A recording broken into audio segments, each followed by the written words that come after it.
विभाग ने बीबीसी के दफ्तर पे जो एक बड़ा मीडिया सेंटर है उसके ऊपर छापा क्या मारा। विपक्ष के तमाम लोगों ने उसको तानाशाह से जोड़ना शुरू कर दिया और मोदी के ऊपर हमला करने का उनको एक बहुत बड़ा अवसर मिल गया। वह पूरे तौर पर जितनी उनके अंदर गालियाँ थीं, जो उनके अंदर क्रोध था, वह पूरी तरह से कहीं किसी ने तुलना उसकी आपातकाल से किया, कुछ लोगों ने उनको तानाशाह तक घोषित कर दिया।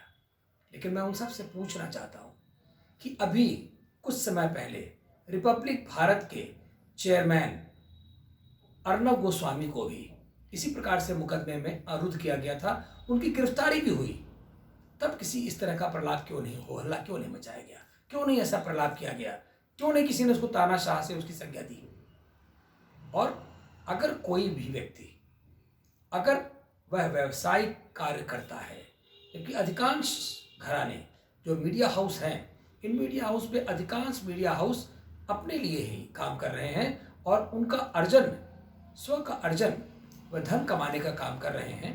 तो अगर वह व्यापारिक रूप से प्रतिष्ठान को चला रहे हैं, उसमें बिक्री और उपभोक्ताओं का लाभ भी हो रहा है, चाहे किसी प्रकार का भी यश की भी प्राप्ति हो रही हो, लेकिन जो उसमें खर्च हो रहा है उसमें आय और व्यय का ब्यौरा देने में बुराई क्या है?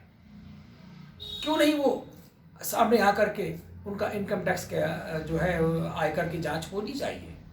और अगर एक बार नहीं, 5 बार, 6 बार, 7 बार भी अगर कोई कागज मांगा जाए तो उनको दिया जाना चाहिए, क्योंकि सबसे पहले शुचिता का उदाहरण आपको प्रस्तुत करना है, तब आप किसी और से अपेक्षा कर सकते हैं। इसलिए कि आप एक मीडिया हाउस हैं और आप उसको दबाव में लेकर के आप उन सबसे, कानून से और संविधान से ऊपर नहीं हो जाते। आप भी कानून के दायरे में और आपकी जिम्मेदारी बल्कि बढ़ जाती है, बल्कि आप और जिम्मेदार और उत्तरदायित्व समाज के प्रति आपका हो जाता है। इसलिए फिर अगर यह कोई घराना विदेशी हो, तब तो हमारे लिए और भी आवश्यक है कि हम उसके अन्य पहलुओं पर भी जांच करें कि किन किन पहलुओं पर उसके लिए यह मर्यादित, अमर्यादित और किन चीज़ों पर उसको हमें घराना यहाँ चलाने देना चाहिए। मत भूलिए कि इसी प्रकार से व्यापार करने के उद्देश्य से ही ब्रिटिश हुकूमत के कुछ लोग, पुर्तगाल के कुछ लोग यहाँ आए थे और उन्होंने धीरे धीरे कब्जा कर लिया था।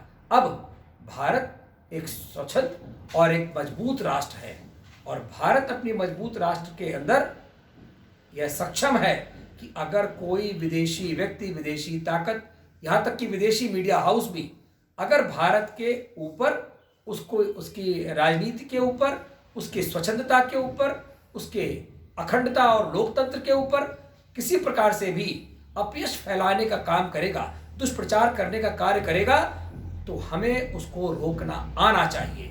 और उसके लिए प्रत्येक नागरिक को कमर कस के भारत सरकार के साथ खड़ा होना चाहिए। मुझे लगता है कि यह उल्लू सीधा करने का या राजनीतिक रोटी सेकने का वक्त नहीं, बल्कि भारत सरकार के साथ खड़े होने का समय है। जय हिंद, जय भारत।